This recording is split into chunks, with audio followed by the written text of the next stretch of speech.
Saudara-saudariku yang terkasih dalam Kristus, selamat bertemu kembali dalam kutipan Injil dan renungan harian pada hari ini.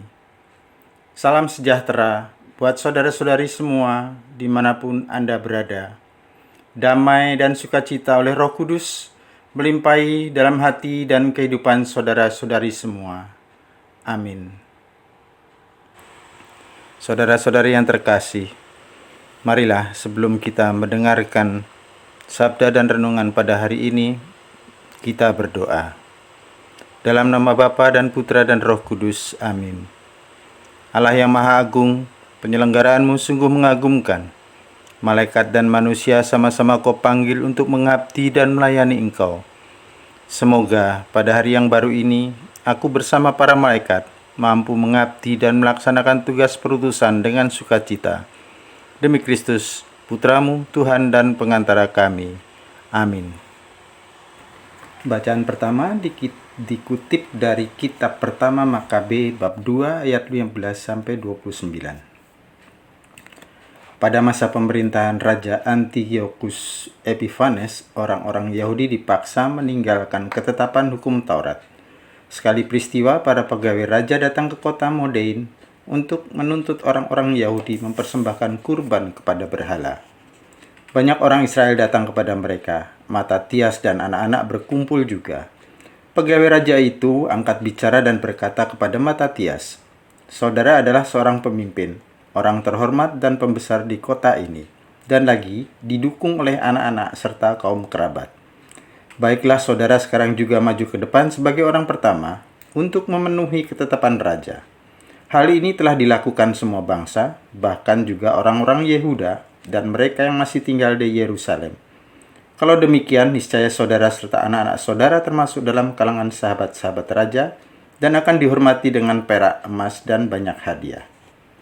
Tetapi Matatias menjawab dengan suara lantang, "Kalaupun segala bangsa di lingkungan wilayah raja mematuhi perintah Sri Baginda dan masing-masing murtad dari agama nenek moyangnya, serta menyesuaikan diri dengan perintah Sri Baginda, namun aku serta anak-anak dan kaum kerabatku hendak tetap hidup menurut perjanjian nenek moyang kami. Semoga Tuhan mencegah kami meninggalkan hukum Taurat serta peraturan-peraturan Tuhan. Titah raja itu tidak dapat kami taati. Kami tidak dapat menyimpang sedikit pun dari agama kami." Belum lagi Matatias selesai berbicara, seorang Yahudi tampil ke depan umum untuk mempersembahkan kurban di tengah mazbah berhala di kota Modein menurut penetapan raja.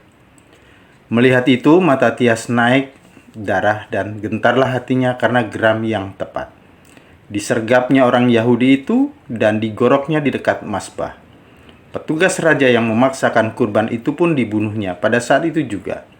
Kemudian mazbah itu dirobohkannya. Tindakannya untuk membela hukum Tuhan itu serupa dengan yang dahulu pernah dilakukan oleh Pinehas terhadap Zimri bin Salmon. Lalu berteriaklah Matatias dengan suara lantang di kota Modein, "Siapa saja yang rindu memegang hukum Taurat dan berpaut pada perjanjian, hendaknya mengikuti aku." Kemudian Matatias serta anak-anaknya melarikan diri ke pegunungan. Segala harta miliknya di kota ditinggalkannya. Kemudian turunlah ke padang gurun banyak orang yang mencari kebenaran dan keadilan. Demikianlah sabda Tuhan. Syukur kepada Allah. Mazmur tanggapan. Refrain. Siapa yang jujur jalannya akan menyaksikan keselamatan yang dari Allah. Yang Maha Kuasa, Tuhan Allah berfirman dan memanggil bumi dari terbitnya matahari sampai kepada terbenamnya. Dari Sion, puncak keindahan, Allah tampil bersinar. Refrain. Siapa yang jujur jalannya akan menyaksikan keselamatan yang dari Allah. Bawalah kemari orang-orang yang kukasihi, yang mengikat perjanjian dengan daku, perjanjian yang dikukuhkan dengan kurban sembelihan. Maka langit memberitakan keadilannya. Allah sendirilah hakim. Refrain. Siapa yang jujur jalannya akan menyaksikan keselamatan yang dari Allah. Persembahkanlah syukur sebagai kurban kepada Allah dan bayarlah nasarmu kepada Yang Maha Tinggi. Berserulah kepadaku pada waktu kesesakan. maka aku akan meluputkan engkau dan engkau akan memuliakan hendak-Ku. Refrain, siapa yang jujur jalannya akan menyaksikan keselamatan yang dari Allah. Haleluya, haleluya. Hari ini janganlah bertegar hati, tetapi dengarkanlah suara Tuhan. Haleluya, haleluya. Semoga Tuhan beserta kita, sekarang dan selama-lamanya. Inilah Injil Suci menurut Lukas bab 19 ayat 41 sampai 44. Dimuliakanlah Tuhan. Pada waktu itu, ketika Yesus mendekati Yerusalem dan melihat kota itu, ia menangisinya. Katanya, "Wahai Yerusalem, alangkah baiknya andaikan pada hari ini juga engkau mengerti apa yang perlu untuk damai sejahteramu. Tetapi sekarang hal itu tersembunyi bagi matamu. Sebab akan datang harinya, musuhmu mengelilingi engkau dengan kubu, lalu mengepung dan menghimpit engkau dari segala jurusan. Dan mereka akan membinasakan dikau beserta semua pendudukmu. Tembokmu akan dirobohkan, dan tiada satu batu pun akan dibiarkan terletak di atas batu yang lain. Sebab engkau tidak mengetahui saat Allah melawan engkau." Demikianlah sabda Tuhan. Terpujilah Kristus. Saudara-saudari yang terkasih, Yesus menangisi Yerusalem tentu sungguh mengharukan. Mengapa Yesus menangisi kota tua tersebut? Rupanya hal ini menunjukkan atau menggambarkan kendati segala usaha Allah untuk menyelamatkan manusia, umatnya. Namun ternyata tawaran keselamatan tersebut hanya mengecewakan. Umat tidak mengenali siapa melawati mereka. Peringatan itu tentu juga berlaku bagi kita semua.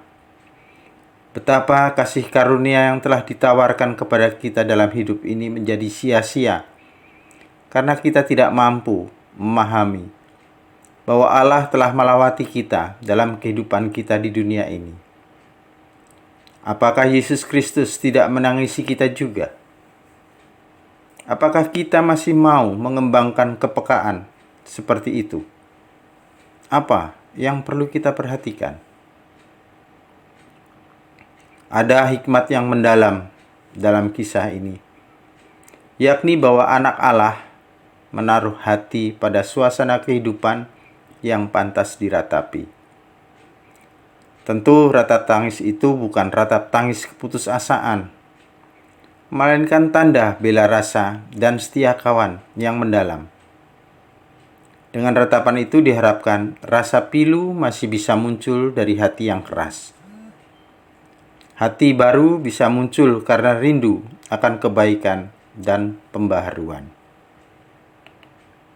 Tetap semangat, selamat berkarya, sehat dan bahagia selalu, berkah dalam Tuhan memberkati. Amin.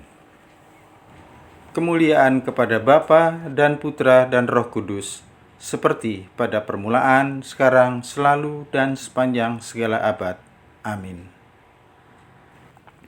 Bapa kami yang ada di surga, dimuliakanlah nama-Mu, datanglah kerajaan-Mu, jadilah kehendak-Mu di atas bumi seperti di dalam surga. Berilah kami rejeki pada hari ini, dan ampunilah kesalahan kami, seperti kami pun mengampuni yang bersalah kepada kami. Dan janganlah masukkan kami ke dalam percobaan, tetapi bebaskanlah kami dari yang jahat. Amin. Dalam nama Bapa dan Putra dan Roh Kudus. Amin.